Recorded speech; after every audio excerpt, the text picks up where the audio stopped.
Hello, everybody, and welcome to Behavior Bites. My name is Brad. And I'm Mike, and we're also joined by our producer, Callie, who's behind the camera.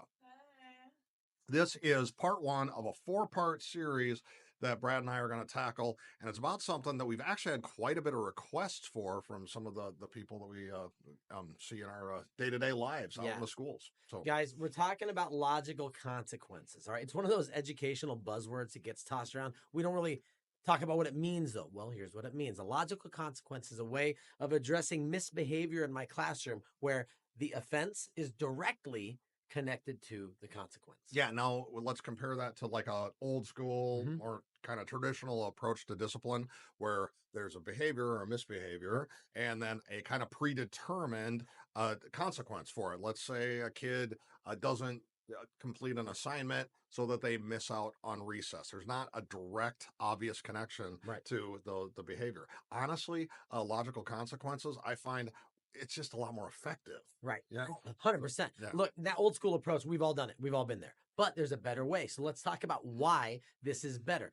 Mike, when I give a kid a consequence, I'm not trying to humiliate or punish or ridicule, hopefully, right? All I really want is I want the misbehavior to stop so that we can all get on with the business of learning.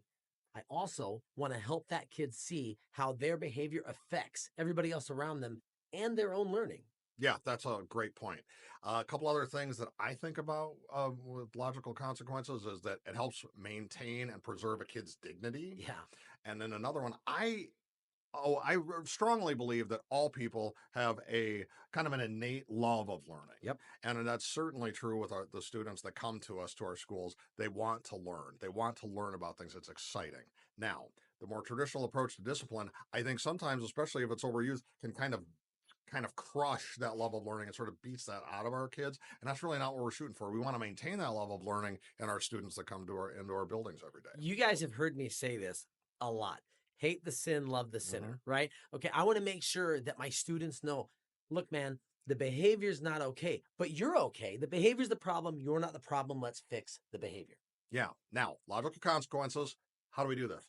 There's a handy dandy 3 R's to logical consequences that can help guide us as we're, making a shift towards this. The first one, relevant. We want the consequence to be relevant. The offense, there should be an obvious connection to what the consequence is going to be. Absolutely. The second one is realistic. Guys, we're talking about duration, intensity. Let's be realistic with our consequences. If Mike messes up playing basketball, I don't want to take basketball away for the next month. Yeah. Now, the final of our 3 R's is being respectful. This is, I think of it just like a neutral tone, focusing on the facts. We don't need to be berating the kids. We don't need to be overly harsh with it. It's just, this is what exists. You did this. This is what you need to do to make up for it. So keep maintaining that respectful tone.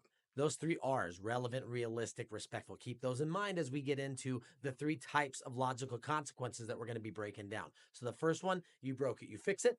The second one is a loss of privilege. And the third one is a positive timeout. That's using more like space and time, Mike. Yeah. So stay tuned. We got 3 more episodes coming in this series. We're going to do a deep dive into each one of those 3 that Brad just did. And we'll see you next time. You guys, it's just a better way of doing things. So in the meantime, go forth and do good things.